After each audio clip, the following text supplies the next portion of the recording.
avec Yes. C'est notre moment. Dites oui aux actualités dans votre journal TV. Feti-pirenena malagasy miaraka amin'ny Batimax.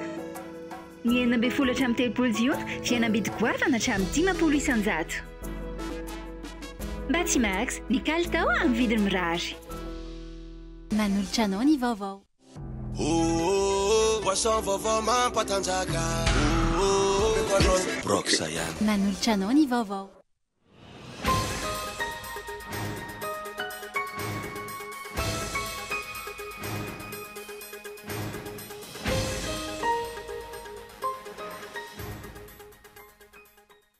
Tsy mantany ty mahita vahoaka mitondra fanjakana ka mandeha ho azy ny fampandriana drisy vokany safosafona avokoa ny zava-drehetra ary tsy misy mandeha araka ny tokony ho izy.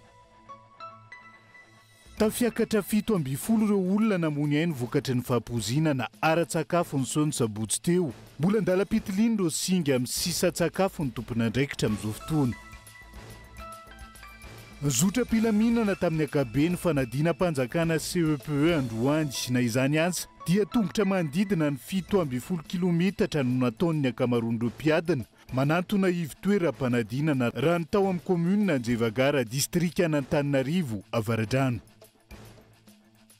Komuna maro amin'izao fotoana no misedra olana arabola vokatry ny fikatsoany ny famoahan'ny fanjakana ny subvention, nietra ihany koa giaza ny fanjakana kakenda aroroko ireo komuna.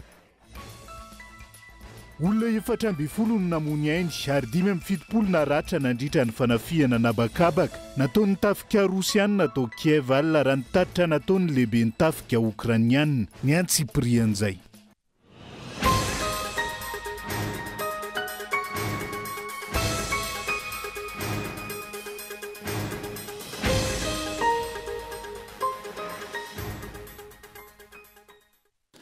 Ngadondrainy amin'ny valora alina fotoana ny fampilalamba avao eto amin'ny fitalavitra kolo atina ny araba tomboky lasy tombovavy manasana ihany koa anaraka ny antsiprian'izay tony mazatra matoa andatsoratra avy hatrany nondeha hanokafana ny fiarahana. Tsy matanty mahita vahoaka mpitondra fanjakana ka mandeha ho azy ny fampanantenana sy ny fampandriana drisa raha vaovory ny vahoaka vokatrizay safosafona avokoa ny zava-drehetra ary tsy misy mandeha araka amin'ny tokony ho izy hanatsaraina ny farim-piainan'ny mponina matoa andatsoratra. Anao ahoana no avin'ny Madagasikara amin'izao fahasahiranana sy fahoriana mianjady amin'ny vahoaka izao? Io no fanontaniana apetraky ny be sy ny maro ary andrasam-balana sy hitadiavana vahaolana. Miatrika fahantrana lalina ny 20 isanjato ny mponina, tsy mitsaha miakatra ny vidim-piainana, indrindra ireo entana ilaina amin'ny fiainana andavanandro.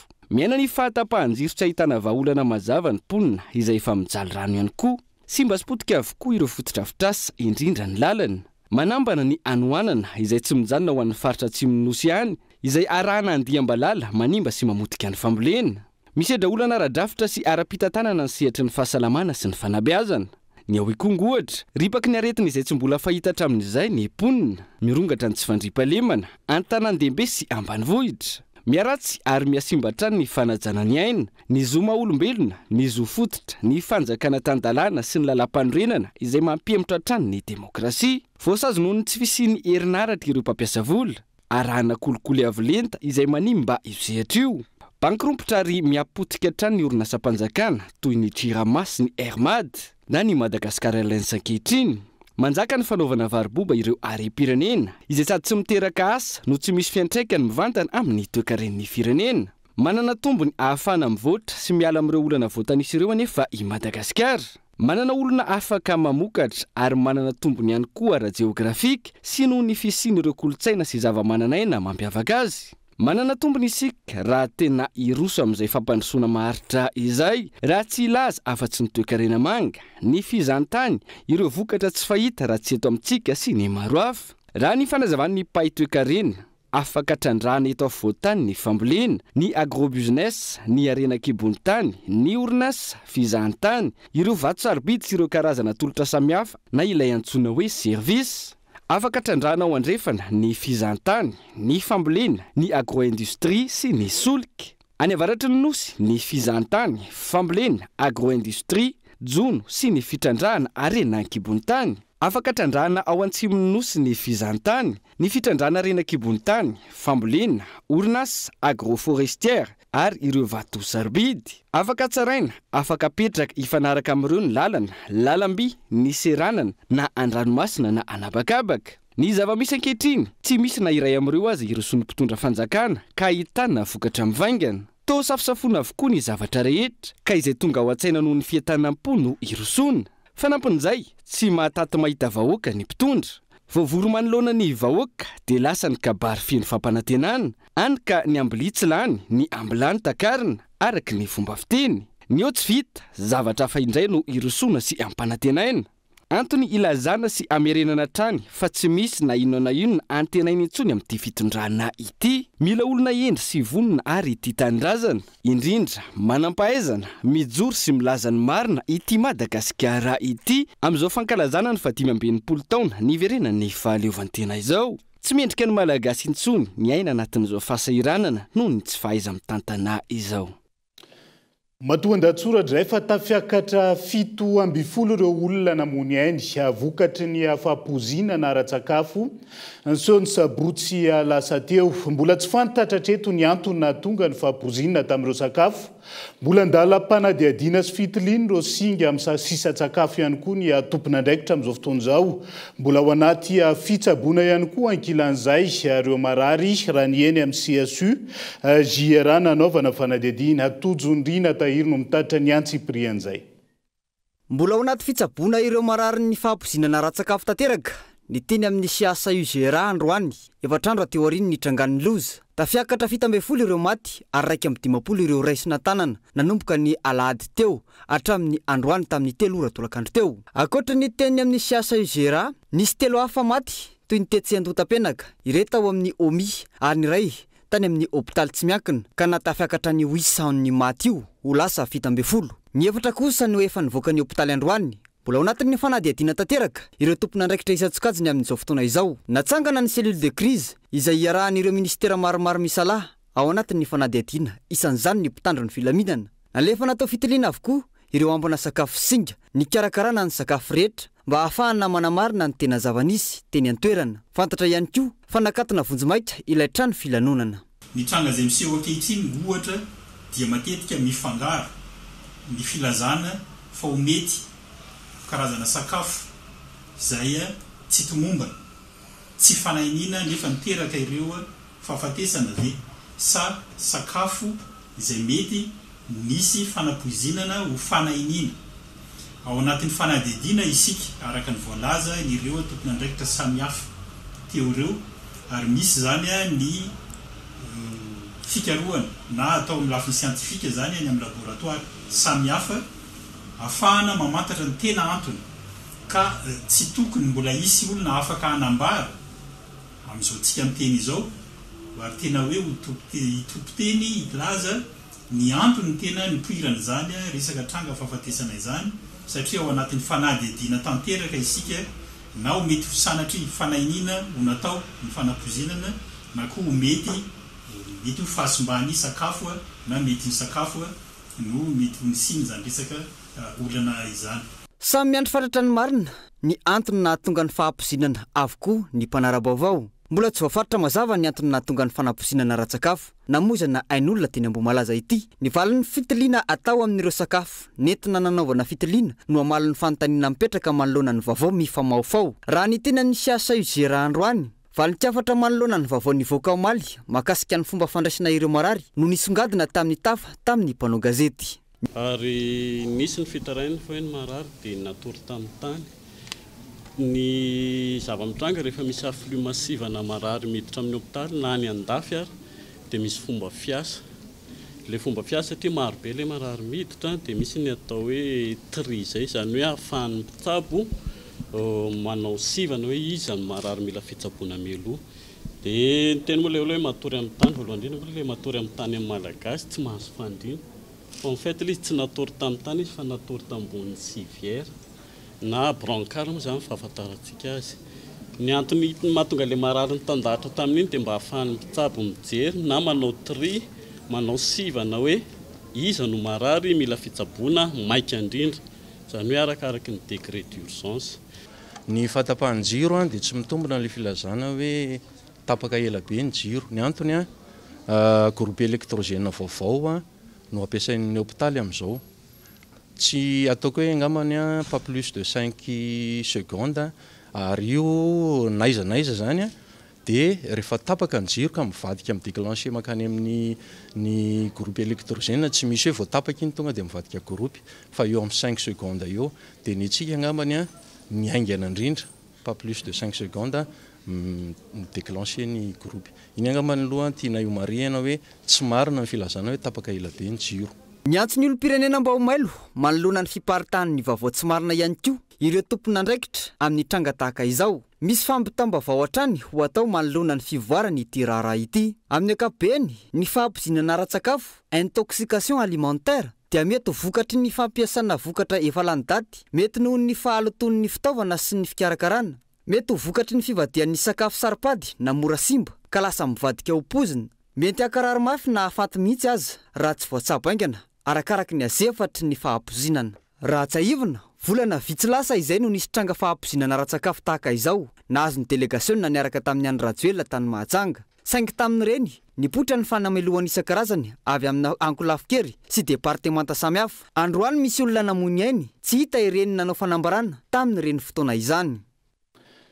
Ho hitantsika eo ny fivoaran'izay raharaha zay fa tontosa tamin'ity androan'ity ny fanadina mpanjakana CEPE dia tongotra manodidina ny 7.20 kilometatra maritro eo amin'ny ora iray eo no nataon'ny akamaroan'ireo mpiadina manantona ivon-toeram-panadinana androany raha ny teny amin'ny commune Anjevagara, district Antananarivo Avaradrano nanaovana fanadihadiana hatranga izay ahina ratsy ny voka mpanadinana ireo ray aman-dreny nanaovana fanadihadiana tsiaro Rasoarivelo no mitatitra ny fanadihadiana. Notontosaina androany 17 Jona ny fanadinam-panjakana CEPE manerana ny Madagasikara. Kandida mihoatra ny 7 alina sy 1 hetsy no niatrika izany raha ny tatitra ofisialy navoaka ny ministera ny fanabeazan'ny Pireneny. Manodidina ny 7 alina sy 1 tapitrisa ireo mpiadina voasoratra anarana teto amin'ny faritra Analamanga. Ho an'ny commune Anjevagara, distrikana Antananarivo Avaradrano izay nanaovana ny fanadihadiana androany nahitana fiainana ny isan'ireo mpiadina tiany an-toerana. Miisa 520 ireo nisoratra anarana tamin'ity taom-pianarana ity raha nahatratra mihoatra ny 300 izany tamin'ny taona 2024 raha ny fanazavany chef de centre teny an-toerana. Ny tsinjara tamina efitrano miisa 10 ireo mpiadina amin'ny ivon-toeram-panadinana iray CEG Anjevagara. Nizotra amin'ny mpilaminana ny fanadinana teny an-toerana raha ny fanazavana hatrany. Tonga avokoa ireo mpiadina nisoratra anarana ary voahaja ny ora fiantsoana sy ny fanombohana ny fanadinana. Amin'ny ankapobeny aloha dia tena hoe nizotra hatsakany sy andava ny fanadinana. Na ny teo amin'ny laza adina izany na teo amin'ny ireo mpampianatra izay mandray anjara ny amin'ny fanatanterahana izany tsy nisy ny olana. Tena hita mihitsy hoe efa tena ny manafantatra ireo ray aman-dreny tamin'ny fifoazana maraina tena tonga ara-potoana tsy nisy hoe taran'ny appel fa dia tonga ny appel de candidat amin'ny fito sasany dia nanatrika avokoa tsy nisy ny retard.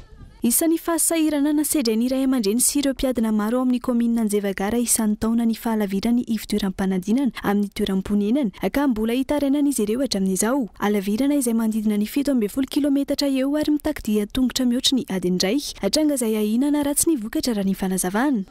7.20 kilometatra miala eto makany aminay izany tompoko. Amin'ny ankapobeny aloha somary sahirana kely ihany le ankizy nefa ny tianay koa nefa ny atafita anazy dia tsy maintsy mba miezaka kely izay ray aman-dreny. Mpianatra izany miditra amin'ny 7 sasany dia nalefanay izy tamin'ny 9 maraina mba hatratrarany an'ilay fotoana eto amin'ny 7 sy fefany dia izy miditra amin'ny 7 sasany. Nataonay dia tongotra satria no fitiavanay zanakay izany tianay mba ho tafita ny zanakay hitovy amin'ny olona rehetra. Tsy hay aloha izay ataony fa izy aloha reraka vizaka izy satria tsy tonga na bus any aminay aloha tsy maintsy izy mandeha tongotra. Sahirana aloha ny ankizy satria lavitra ilay lalana ka adiny iray miala eto vao tonga any aminay dia sahirana ny ankizy tsy maintsy misy ihany ny farerana na ny fiazakazahana maraina aza. Antony iray nahatonga ny fiainan'ireo mpiadina tamin'ity taom-pianarana ity ny fialanandaharana noho izay fahalavirany toeram-pianarana izay raha ny fanazavana. Ankoatra izay ny fahasahirana na ara-bola eo amin'ny ray aman-dreny. Ie, ny baziny rehetra moa izany dia ilay fahefan'ny vidin'ilay ray aman-dreny mihitsy ny tena ambany. Sahirana ny olona ary na mampiana-janaka izany ary tena efa sarotra amin'izao fotoana izao. Ny fitaovana ampiasain'ny mpianatra sarotra izany indrindra ihany koa moa na sekolim-panjakana ary dia misy droit nefa raha ny tena izy araky ny dradradrany fanjakana isaky ny voalohany taona dia hoe 0 ariary tsy mandoa droit nefa rehefa tonga aty le ankizy dia tena mandoa droit le ray aman-dreny zany zao anisan'ny manahirana mahatonga ny zareo tsy hampiana-janaka misy mihitsy ray aman-dreny tena tsy mahavita mampiana-janaka mihitsy satria tsy manana an'izay fahefany mividy izay tsony izy. Maro tamin'ireo ray aman-dreny no tsy ampifahefana fa indrindra tsy afaka nivesatra sakafo atoandro sahaza ho an'ny zanany niatrika ny fanadinana no ity dian-tongotra kilometatra ity raha ny fitarainan'ireo ray aman-dreny hatrany ho fanampiana azy ireo no nanolorany komina sakafo ho an'ireo mpiadina rehetra teny an-toerana androany. Tsy aivina ho tontosaina ny 30 jona hatramin'ny 3 jolay ho avy izao ny BEPC manerana ny Madagasikara ary ny 120 hatramin'ny 5 jolay kosa ny bakalorea. Anohizantsika an'izay fanadinam-panjakan'izay fa tany amin'ny faritra lamimaka tamin'ny akabeny fanadinam-panjakana ankoatran'ireo tsy fahatombanina samihafa tsikaritra tamin'ity androany ity. Ireo tompon'andraikitra rehetra izay samy nanamafy androany fa ezahana hivoaka mialohany 9 jona ho avy izao voka mpanadinana andao arahantsika ny fanadihadiana mahakasika izay hoentin'ireo ekipa ny Kolo TV FM amparitaka amin'ireo faritra maro. Ho an'ny vakina karatra manokana, ny tomba efatra faingoena isan-jato ny tahan'ireo mpiadina raha oharina tamin'ny taondasy raha nitatra azo avy eo anivon'ny Ministeran'ny Fanabeazam-pirenena DREN vakina karatra. Maro ireo fahasahiranana sy fahasarotana natrehana ho ireo ray aman-dreny teo amin'ny lafin'ny fanomanana ity fanadinam-panjakana ity, indrindra fa eo amin'ny enti-manana sy ny ara-moraly. Teo ampanaterana ny zanany andeha hiatrika ny fanadinana ireo ray aman-dreny sasany teto amin'ny fobe mpanadinana iray teto Antsirabe no natsikaritra fa misy tsy fahatomombanana eo amin'ny lafin'ny fampitaovana na ny table bon izay andraisana ireo mpiadina ka nisy ireo ray aman-dreny taraina sy nanao antsoavo mba hanairana nisan'ireo tompon'andraikitra. Zavatra kely tsiaritra fotsiny rehefa tonga tato amin'ny salle zay idiran'le zaza dia somary manara-maso azy ny zavatra hita. Dia ilay latabatra androatany zareo mihitsy ny tena efa atao hoe ratsy. Izany hoe misy trobatrobaka daholo zany le latabatra raha manoratra zany le izy dia possible mihitsy arovitra le feuille d'examen anaovany an'le izy. Dia tsy haiko hoe izy nomena tsiny moa zany anatin'le izy fa tokony hoe mba nisy fiomanana ihany tahaka le ankizy manomana an'le examen. Heritaona izy nanomana azy tokony ohatr'izay koa zany mba andraisana azy ao anatin'le izy hoe tokony mba niomana koa izay tompon'andraikitra atao anatin'le école zany. Misy tsy table ray zao ny ao amin'ny salle misy zanaka fa misy efatra izy ao. Dia tsy maintsy ndresaka tamin'le surveillant moa tsy hoe ahoana solution ataony ao ko mba avoazina zany re zavatra ireny na tokony hoe asiana resaka hoe fanadihadiana kely aloha ahafahany miditra hoe afaka ampidirana mpianatra ve le école anankiray anaovany examen sa tsy afaka. Tsy matoa tsy nasorona atao zany reny table reny dia mety hoe tsy haiko hoe financement ve ny tiampy sa le responsable anatin'le école mihitsy tsy miraharaha hoe alao andeha amin'izao aly le izy. Tsy hoe izy moa zany nomena tsino anatin'izay fa ny zavatra dia le zaza zany victime aloha zany. Raha vao manoratra izy zany izy efa zazakely izay tsy voatandrina mihitsy hoe na dia mitandrina izy amin'le soratra efa somary ratsiratsy vao metratra le latabatra dia vao me ratsy. Dia raha manoratra fotsiny zao resaka ataontsika hoe calcul opération raha manoratra izy mety hoe 6 mety ho lasa 8 satria lavadavaka izy dia efa disony izay possible tsy ho afaka mihitsy le zaza rehefa. Entona no zandriny indrindra amin'ireo mpiadina ho an'ny faritra vakina ankaratra ary 7 ny zokiny indrindra izay voafonjy izy io raha ny fantatra. Tamin'ireo mpiadina fanadinana CEPE mihoatra ny iray alina tao amin'ny faritra Menabe 7 taona no zandriny indrindra raha toka 20 taona no zokiny indrindra raha ny teto amin'ny Sisiko Morondava manokana mandina ny 740 no tonga niatrika ny fanadinana izay nahitana ankizy manana fahasembanana 3 raha toka 70 no isan'ireo tsy tonga. Vinavinaina ivoaka mialohan'ny 20 jona ihany koa ny voka-panadinana CEPE eny an-toerana. Teny ataon'ny DREN Menabe nenangamba dia mitsodrano ireo zanatsika rehetrarehetra ireo mba atody soamantsara ny fanadinana izay ataony ary ahita fahombiazana amin'izay ezaka vita nandritra n'ity taom-pianarana 2024 izao. Ary dia mankahery ihany koa andreo lay aman-dreny mandren'ireo mpianatra ireo mba ahita fahombiazana tanteraka amin'izay fanadinana tanteran'ireo izay. amin'ny ankabeny nilamina ny fanadinana CEPE raha ho an'ny fianaran-tsoa manokana. Ny Cisco Ambalavao no nanokafana izany tamin'ny fomba ofisialy ho an'ny Draine Matsiatrambony na ireo ray aman-drenina ny ankizy dia hita fa niomana tamin'ny fiatrena ity fanadinam-panjakana voalohany ity. Nilamina tahaka izany ihany koa ny vizotry ny fanadinana CEPE tao Mahajanga. Nahatratra 409 ny isan'ny mpiadina ho an'ny Cisco Mahajanga voalohany, 9 taona ny zandriny indrindra ary 20 taona ny zokiny indrindra. Miisa 3 ny zaza autista niatrika ny fanadinana. Hatranga hafakely ny seho omaly tolakandro, ankizilahy kely 12 taona no tsy afaka niatrika fanadinana CEPE noho ny aretina tampoka nahazo azy raha ny fanazavana. Trangana aretina ny alohan'ny fotoana fa tonga dia nalemy tampoka zany ny ilan'ilay zazalahy kely dia nentin'ny ray aman-dreny tao androva moa zany izy ary mbola ao moa zany izy ankehitriny manaraka fitsaboana fa izy io zany dia anisan'ny kandida izay tokony hiatrika fanadinana zany androany. Mahakasika ny fahasalamany amin'ny ankapobeny mbola eo am-pizahana lalina kokoa zany izahay mpitsabo ny amin'izay tena antony aretina fa hatreto aloha zany dia mialohany 20 jona izao araka izany no ivoaka ny voka-panadinana CEPE izay natrehan'ireo ankizy sy tanora malagasy androany. Lafomba vao hafa namony resaka fitakiana ny tokony isitrahana vaovao ho an'ny daholobe. Ny raharaha tolo-dalàna mahakasika ny fanovana ny rafitra akaben'ny fifidianana sy ny fitsapakevim-bahoaka. Mampia ihany zava-misy ny firaisamonim-pirenena miisa 7 nanao fanambarana. Ny resaka tena saripady atao any anaty fivoriana mikatotrano ahina mety hiteraka fa nohitohina ny fiainam-pirenena ihany ny tokony fenina hoy ny fanazavan'izy ireo tamin'ity andro an'ity Tojondrina Tahiry.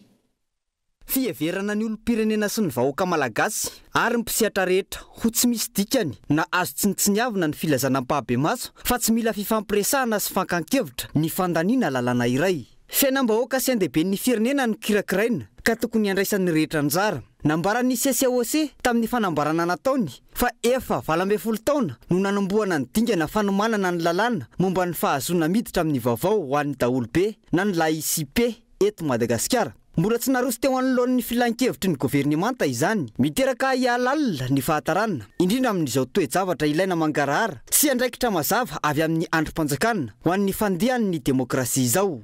Ny resaka tena saripady atao fivoriana mikatotrano ahina hiteraka fanohitohinana ny fiainam-pirenena ihany no tokony ho afenina hoy ny fanazavana. Ny fanambarana moa zany raha votoatiny dia fampatsiahivana satria efa nisy fanapahana nataon'ny fitsarana avy malalam-pandrenana tamin'ny 2023 na 2021 ma izay momba ny hoe ny zavatra atao hoe huis clos tokony hoe zavatra sasatsasany tena vitsy ny hoe mahakasika tena hoe fiatohana fanototohina ny filaminam-pirenena sy ny sisa fa ny raha mbo rehetrarehetra tokony malalaka daholo ny zo alalan'ny olona zany izay tapahana ao anatin'ny antenimera dia anatin'izay moa ny tolo-dalàna sy volavolan-dalàna rehetra satria iza moa ny fehezon'ireo lalàna ireo raha tsy isika rehetra zao dia izay mahatonga ny hoe tsara raha fantatra dia mialoha ny zavatra votoatiny satria izahay ihany no hiaran'ilay izy rehefa ny fikitiana ny raharaham-pirenena no afenimpienina sy konokononina manokana any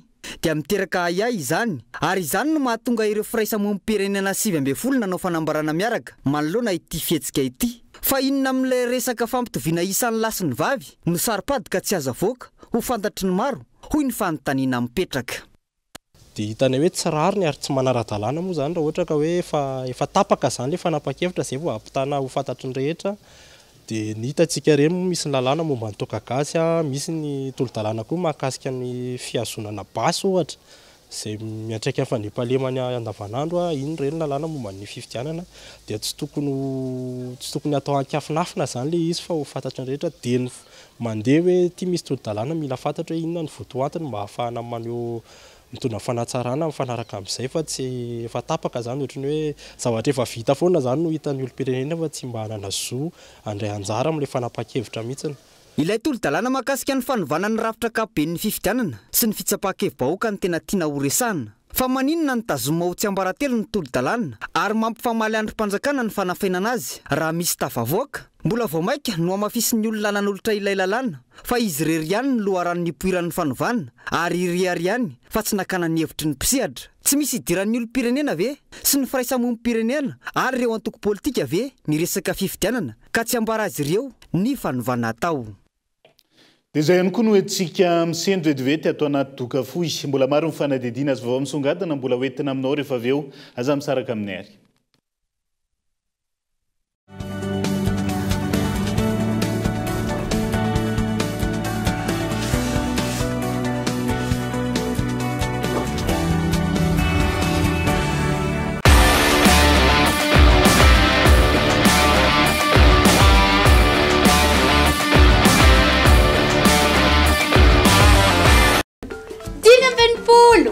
Dimy ambienipolo. Dimy ambienipolo. Dimy ambienipolo. Dimy ambienipolo. Na ihany aza dimy ambienipolo zany. Dimy ambienipolo taona ny fahaleovan-tena, dimy ambienipolo isanjato ny fihenam-bidy ao amin'ny magazay Cosmos irery any. Ny 1 jona hatramin'ny 10 jolay ndao hiaraka ifety miaraka amin'ny fihenam-bidy hatramin'ny 10 ambienipolo isanjato any amin'ny magazay Cosmos rehetra. Tsy olana ny tsy fananam-bola eo ny eo miaraka amin'ny fanamorana fandoavam-bola vente crédit mirindra. Mividianan'io araloha avy tsikelikely hatramin'ny 30 volana. Azadino ny daty ny 1 jona hatramin'ny 10 jolay fihenam-bidy hatramin'ny 10 ambienipolo isanjato eny amin'ny magazay Cosmos irery any. Cosmos, votre partenaire de confiance. Andao ankalaza amin'ny fetim-pirenena miaraka amin'ny Total Énergie. Hatramin'ny 30 jona mividiana lubrifiant Rubia na quartz 10 litatra dia mahazo ny lampe solaire Pocket Sunshine amin'ny vidiny ariary. Fangaza ihany, mbola misy fanomezana hafa ihany koa. Mahazo arendrina ray rehefa mividy ao amin'ny e-shop ianao. Eny amin'ny tobin-tsolika na ao amin'ny e-shop Total Énergie ary ny fotoana e. Olujabe, mila connecte. Olujabe, ikifinete. Olujabe, ikifinete. Olujabe, ikifinete. Olujabe, ikifinete. Olujabe, ikifinete. Olujabe, ikifinete. Olujabe, ikifinete. Kifinete, kifinete. Yes, yes, kifinete. Kifinete, kifinete. Yes, yes, kifinete.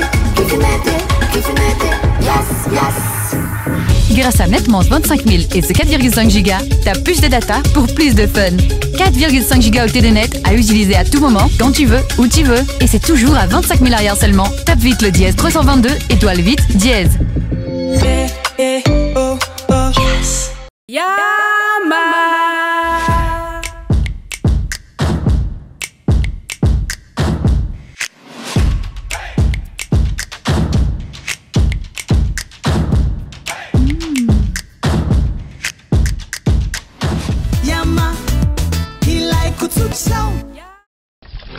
Manaona reo. Dia hola ina ky vaovao? Wai, fa ina ky nilatsaky? Tia ky ny razarako vaovao ah. Sady natokana ho an'ny vehivavy ah. Fa misy ina ky?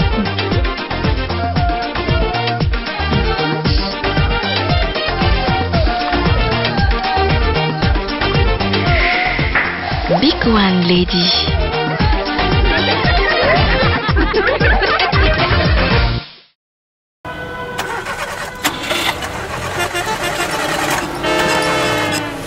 Ora ny koa mba sofio lesy fa inona ty ny olana aiza lahateo tsy velona lesy le fiara taraiky indray le batery raha nefa teneniko foana hoe batery Bionix ampiasaina e tsara kalitao tapitra atreo mpany Bionix, le batterie maharitra tsy misy fetra.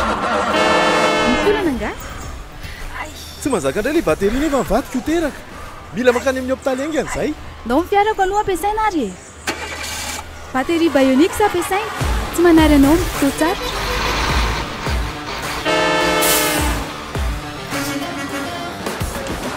Ho antsika matianina eo misehatry ny fitaterana manandanja lehibe ny kalitaon'ny bateria ampiasaina mba ampirindra tsara ny asa.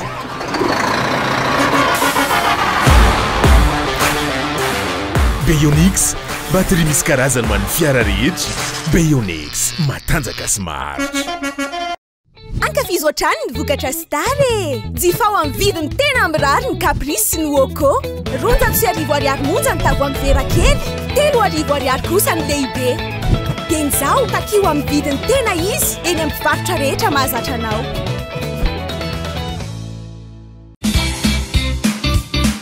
Andao ankalaza ny fetim-pirenena miaraka amin'ny Total Énergie. Hatramin'ny 30 jona mividiana lubrifiant Rubia na quartz 10 litatra dia mahazo ny lampe solaire Pocket Sunshine amin'ny vidiny ariary. fangaza ihany mbola misy fanomezana hafa ihany koa mahazo arenana ray rehefa mividy ao amin'ny e-shop ianao eny amin'ny tobin-tsolika na ao amin'ny e-shop Total Énergie ary ny fotoana e. Fetim-pirenena malagasy miaraka amin'ny Batimax. Ny 12 hatramin'ny 30 jiona dia nambidy goavana hatramin'ny 10 isanjato. Araroty ireo tolotra manokana amin'ny vidiny tsy mampino. Raha mividy entana mihoatra ny roa tapitrisa ariary ianao dia ahazo fanomezana.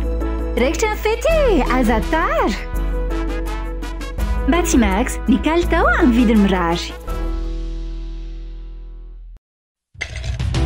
Ino ma lesy an-tagnany lahy? Ty, brox lesy. Ino? Brox lesy. Ino koa ma lesy zany? Boisson vaovao mampatanjaka. Miss energy drink de Miss Cola. Mety amindry sady mety amilay.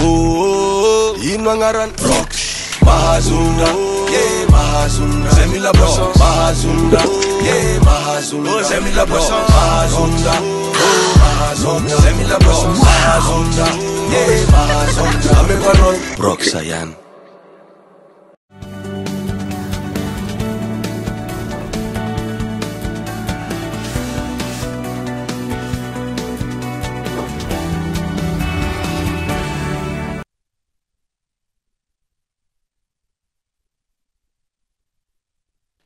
Anoizatsika ny tapany faharoa amin'ny fampalalam-baovao amin'ity alay ity miantso ny fahefana-panatanteraka anaja sy ampiatra amin'ny fitsinja ra-pahefana resahany isan'andro ny be ny tanàna amin'izao fotoana izao. Komunina maro no misedra olana rabola vokatry ny fikatsoany famoahany fanjakana ny subvention. Ny etra ihany koa ankilan'izay efa giaza ny fanjakana ka kenda roroka ireo komunina ankehitriny onona saina no mitaritra ny antsipirian'izay. Saika ny be ny tanàna rehetra manerana nosy no mitaraina vokatry ny olana rabola eo anivon'ireo komuna tantanin'izy ireo. Tsy vokatry ny fahaiza mitantana fa noho ny fanakiazan'ny fanjakana foibe ny volan'izy ireo. Isan'izany ny subvention izay efa tokony hivoaka fa ny ankamaroan'ireo komuna tsy mbola nisitraka hatramin'izao. Tsy mbola misy fanampiana avy any amin'ny fanjakana foibe mikasika an'ireny atao hoe fanampiana mikasika ny subvention ireny dia mbola zay eto amin'ny district-na Tsimondrano zany mbola tsy nahavoaray hatramin'izao aloha.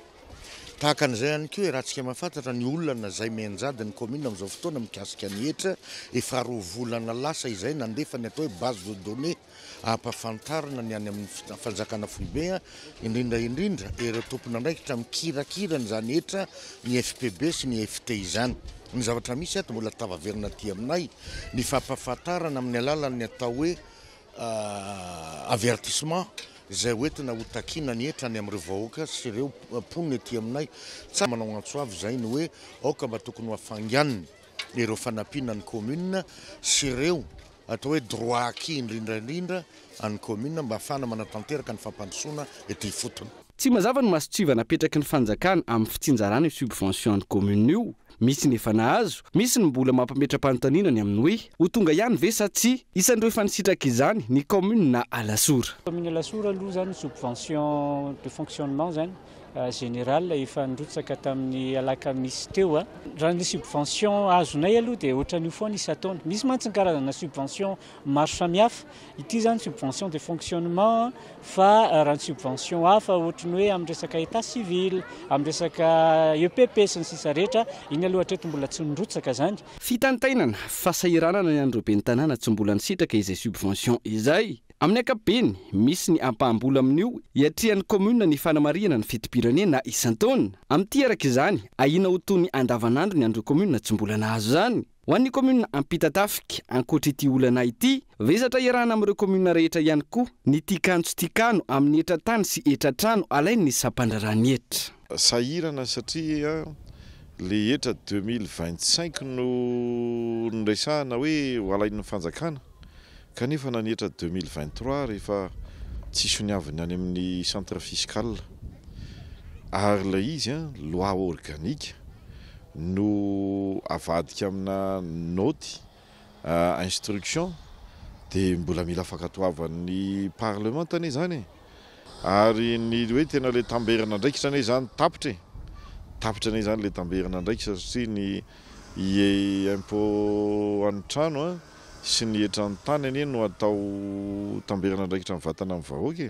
Adiny commune mba hanananay atao hoe pression fiscale fa tsy hoe rehefa ministera manao pression fiscale dia tsisy bedy fa rehefa ny commune manao pression fiscale dia tsy azo atao ka hiteny avy eo ny ministera hoe tena zareo ny tena mahay miasa fa ny commune ny tsy mahay miasa zay aloha tsy ekenay satria mba samy niditra tsikolo daholo tsika dia samy mba mampiseho ny talentany tsirairay avy mba entina nasoavam-bahoaka. Taratra ny tsy fisiny fitsinjaram-pahefana izao tsy fametrahana amin'ny toerana ireo fondrom-bahoaka paritra itsinjaram-pahefana izao. Mena ny fahefan'ny commune, ny ben'ny tanàna, fagiazana ihany koa ny ara-bolan'izy ireo. Na eo azy izay olana mahazo ny commune izay, mitady ny fomba rehetra ireo ben'ny tanàna, anoizana nefa fanao mahazatra tahaka ny fitaoam-panadirana toy izao. Ny zara sakafo an'ireo mpiadina CEPE rehetra tao amin'ny farim-piadidiana ireo ben'ny tanàna, toy ny tao amin'ny commune Alasora, Ampitatafika ary ny commune Soavina. Na afana natotosa izany ny fiara-mientana tamin'ireo malala-tanana sy orinasa eny anivon'ireny commune ireny, isy ihany koa ny fanomezana ho an'ireo telo voalohany tsara noty indrindra amin'ireo mpiadina amin'izao fanadinana CEPE izao. Hetsika izay natao hanampiana ireo ray aman-dreny amin'izao fahasahiranana mahazo ny isan'ny tokantrano izao, fa ihany koa ampirisihana ireo mpianatra. Tamin'ity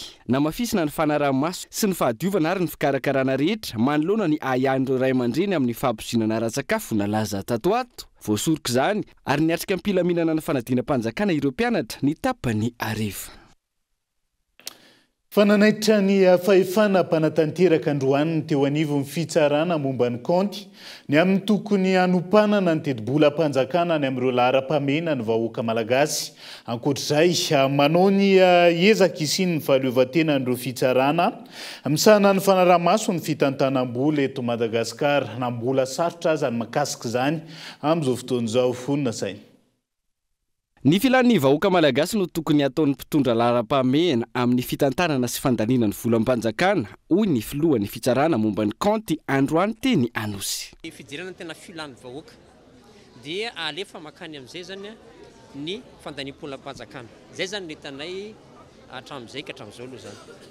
Mba makany kokoa any amin'ny priorité zay tena ilain'ny vahoaka zany ny fitantanam-bolam-panjakana. Ny manaraka dia mazava ho azy moa zany fa misy tsy maintsy misy ihany koa reny tsy fihetezana maro samihafa reny dia misy ny tolo-kevitra zay omena amin'ny fanjakana. Izay tsy mijanona fitsikarana fotsiny ihany fa manome ihany koa ny vahaolana dia anjaran'ny fanjakana zany no mijery oviana no tanterana ity vahaolana ity miankina amin'ny zava-misy eo ampelantanan'ny fanjakana. Ankoatra izay, nampahafantarina androany ny plan stratégie de l'institution supérieure de contrôle ho an'ny taona 2024 telopolo sy 2024. Voakasika izany ny fitsarana momba ny kaonty sy ireo fitsarana ara-bola manerana ny nosy, isan'ny vina anatin'izany ny ananan'ireo rafitra ireo fa hahaleovan-tena. Fanamafisana ihany koa zany ny fahaleovan-tenany amin'ny afahany zany mba mitondra misimisy kokoa ny fanatsarana ny fitantanam-bolam-panjakana eto Madagasikara. Raha miteny fahaleovan-tena dia eo mikasika ny voalohany ny fahaleovan-tena ara-drafitra, dia eo ny fahaleovan-tena ao amin'ny fitantanana ary mamarina azy dia amin'ny fahaleovan-tena ara-bola. Ho an'ny Madagasikara manoka dia falatsika tsara fa mandalo sy mahavitao tsara tsika ankehitriny na miresany araka-bola zany dikan'izay tsy izahay mihitsy no dia anao forcine angamba raha fiteny azy ametraka an'izay fahaleovan-tena ara-bola izay amin'izao fotoana izao sy ny ara-drafitra fa misy fotoana ny zavadrehetra. Izany zavatra zany nefa dia tsy maintsy atomboka dian'izao sahady ho tenenina zay mahadrafitra rastadika sy vina azy mila ho tanterana fahalavitrizaka ilay izy. Ankoatra izay anatin'ity vinity ihany koa ny anamafisana ny fahaiza-manaon'ireo mpanao fitsiriana na ny auditeur ahafana manamafy ny fanaraha-maso ny fitantanam-bola eto amin'ny firenena. Lafomba vao afa mbola azo trandrahana bebe kokoa ampirobobona ny toe-karena ny lalam-barotra makany Japon amin'izao fotoan'izao hanamorana ny fifandraisana eo amin'ny orinasa malagasy japonais ho tanterana ny Japon ny herinandro ny toe-karena iemaja ny volana aogositra ho avy izao ny hetsika fampafantarana sy fampirosihan'ireo orinasa andray anjara izay natao tamin'ity androan'ity ny antsiprian'izay. Miroboroboka ankehitriny ny fifandraisana eo amin'ny Japon sy Madagasikara, indrindra eo amin'ny sehatra ny fitrandrahana arena kibon'ny tany. Ankoatra ny arena kibon'ny tany, maro ny vokatra sy ny tolotra misy eto Madagasikara, aza tolotra mba hampitomboana izay fifandraisana izay. Lalam-barotra tokony ho trandrahana misimisy kokoa sy mbola malalaka ho an'ny vokatra malagasy ny fiara-miasa amin'ny Japon. Fotoana izao anararaotana ity fifandraisana Japon-Madagasikara ity, hoy ny teo anivon'ny AEMAJA, Association économique Madagascar-Japon androany. Misy nefa ny opportunité maro izay mbola tsy hitan'ny japonais nefa ny ahafahantsika ihany koa mbola misehatra tahaka izany zany resaka rafia, resaka huile essentielle izay tena ananan'i Madagasikara betsaka ihany koa, eo ihany koa ny resaka cacao, café sy ny resaka épices hafa. Mbola maro zany ny ahafahantsika mbola misehatra sy mbola mamelatra lavidavitra ihany koa zany izay économie izay. Ankoatran'izay misy ihany koa ny resaka tourisme malaza isika malagasy amin'ny resaka baobab sy ny morondava zany any amin'ny sud zany amin'ny resaka tourisme izay tena mbola afaka mbola hitaritsika lavidavitra ihany koa zany au niveau an'izay resaka économie izay fantatritsika tsara fa anisany mampiditra vola ho an'i Madagasikara ny resaka tourisme dia mbola afaka mbola jerevantsika ihany koa zany izay fiarah-miasa izay. Ho fampiroboroboana izay fiarah-miasa amin'ny japonais izay ho tanterahina any Japon mifanindran-dalana amin'ny fiaonabean'ny tikady fahasivy ny herinandro ny toekarena Iemaja amin'ny titona ity ny 12 hatramin'ny 15 aogositra ho avy izao. Atolotra amin'ny fomba ofisialy any Japon mandritra izany ihany koa ny chambre de commerce mixte Madagascar Japon vaovao. Maro ny tombontsoa hositrany orinasa malagasy amin'izany. Ao anatin'ny activité izay ho karakarainay zany ao anatin'izany conférence, ao anatin'izany ihany koa ireo atao hoe B2B machine moa zany na hoe fifampiresana mivantana amin'ireo orinasa japonais ihany koa izay te hisitraka ihany koa izay fiarah-miasa miaraka Madagasikara izay. Eo ihany koa moa zany ireo projet izay efa iarahana amin'ny japonais ankehitriny miaraka amin'ny JICA izay tiana ihany koa mbola hiroborobo ihany koa eto Madagasikara mbola hitohy. Eo ihany koa moa zany fampahafantarana antsika ihany koa ny resaka culture japonaise zany rehefa tonga any zany dia mbola misy le hoe Osaka Expo sy ny activité maromaro zany eo niveau an'ny culture japonaise zany hoe kolotsaina japonais zany ahafahana ihany koa mahafantatra bebe kokoa sy mametraka an'izay hoe fiarah-miasa miaraka amin'ny japonais izay. No tanterahina androany tena amin'ny CCIA Antaninarenina nietsika fampahafantarana sy fampirisihana ny orinasa malagasy andray anjara amin'ny herinandro ny toekarena Iemaja sy ny tikady fahasivy. Orinasa maro maniry sy misehatra amin'ny fifandraisana ekonomika amin'ny orinasa japonais no tonga nanatrika izany.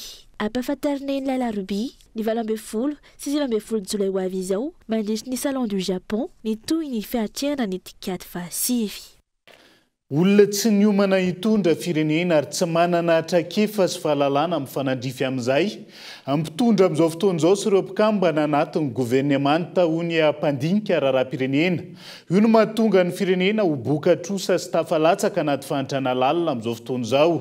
Trango izay tokony hatonga saina ny vahoaka malagasy sy rano fanazavany hatrany. Daniela Minorso.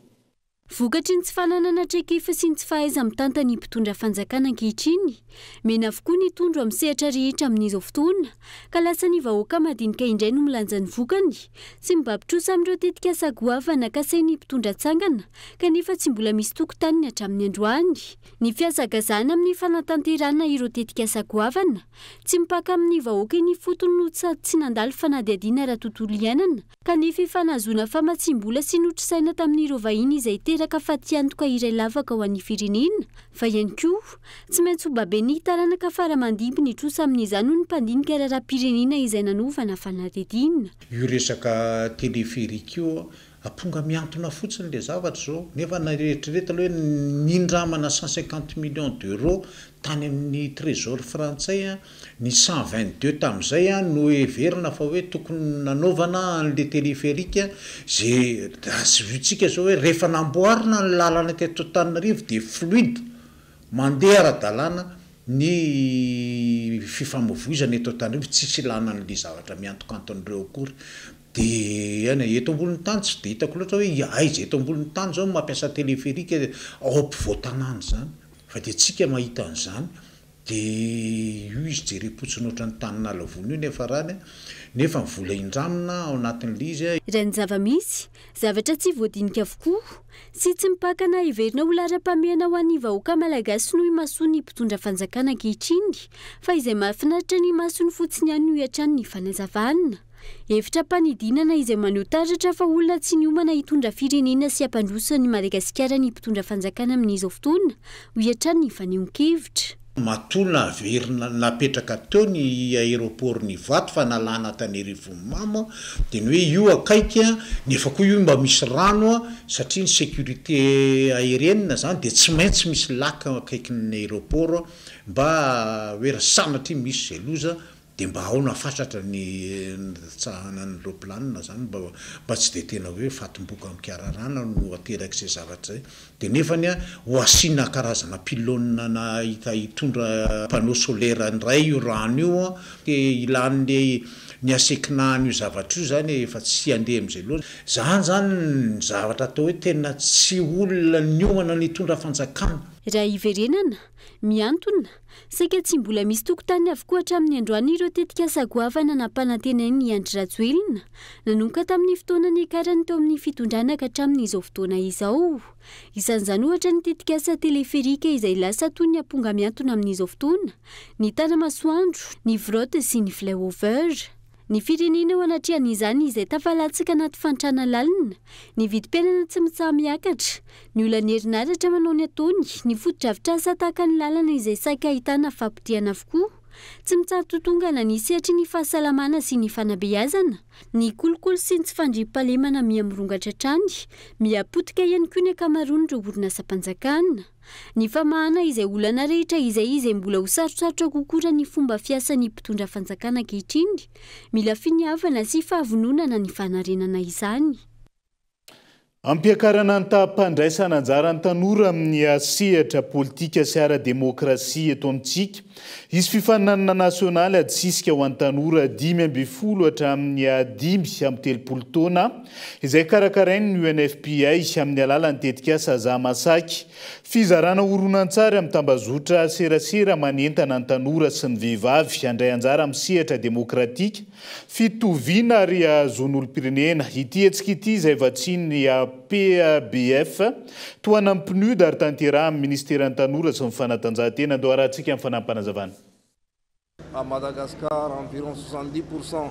Eto Madagasikara manodidina ny 70 isanjaton'ny tanora dia latsaky ny 30 taona avokoa ka ity hetsika ao anatiny izao tetika asa izao dia entinay hanampy ny firenena eo amin'ny fampiroboroboana ny tanora arak'izany izao fiaramiasa izao dia mikendry ny ampisongadinana any Afrika amin'ny sehatra maro fa indrindra ho an'ireo tanora eto Madagasikara dia niainantsika ny atao hoe crise cyclique politique hatramin'izay ny tanora dia napetraka foana sy lazaina hoe atao fitaovana ara-politika amin'ireo mpanao politika izay misehatra amin'ny ara-politika any ka lasa misy désintéressement zany eo amin'ny tanora rehefa miresaka hoe politika dia lasa malaina ny tanora heritreritra sy andalina ary tsy mety ho tonga ao anatin'le hoe olo-pirenena engagé en politique raha ireo tanora ireo no voavolavola sy omena lana-tsaina amina resaka etarika ara-politika na atao hoe leadership politique dia mitondra ataontsika hoe anatina fomba fijery vaovao ainga vaovao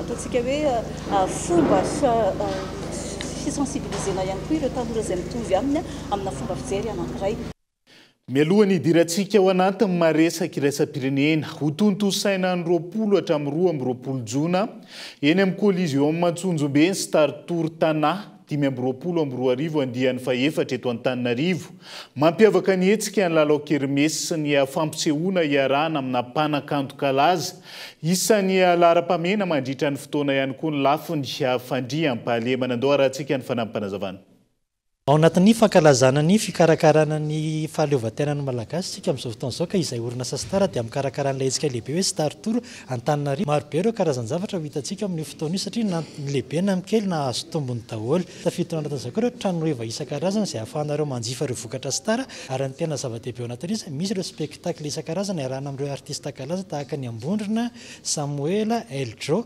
ary misy ireo karazana kilalao tahaka ny manège gonflable amin'ny farifaliana an'ireo ankizy dia izay ihany koa no entina miampita ao anatin'ny maresaka iraisam-pirenena vetivety olona 720 indray no namony Aindy ary 570 naratra nandritra ny fanafiana nabakabaka nataon'ny tafika Rosiana natao Kiev alina raha nitatitry ny lehibe ny tafika Ukrainiana mbola mandeha ny fikarohan'ireo olona sasany niarambona amin'izao fotoana niteraka fahasimbana maro tany an-toerana raha ity fanafiana ity ary miaina anaty ororo ponina amin'izao fotoana izao raha androany atatitra trany dia izay ihany koa no entina manakatona ny fampalalamba-avao any androany ankasitrany ianao nanarak'izay hatramin'ny farany mandra-pitafa ao amin'ny raha-mpitsondry ary tomboka lasy tombo vaveloma tompoko.